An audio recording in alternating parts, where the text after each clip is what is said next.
What's up, guys?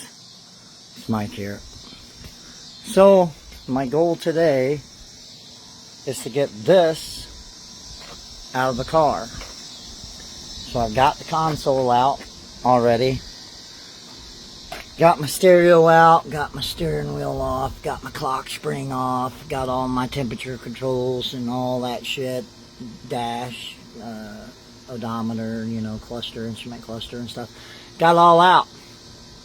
Now,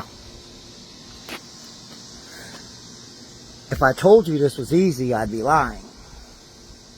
But then again, I'm always up for a challenge. And I've had some people PM me asking me why I don't do how-to videos, and I'll tell you why.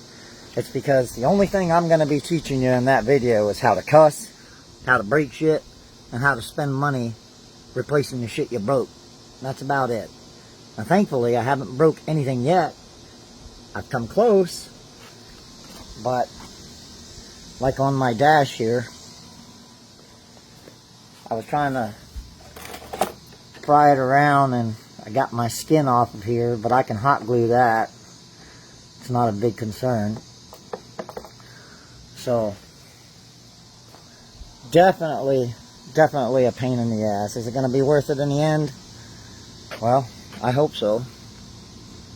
At any rate, this is where I'm at today. Today's projects.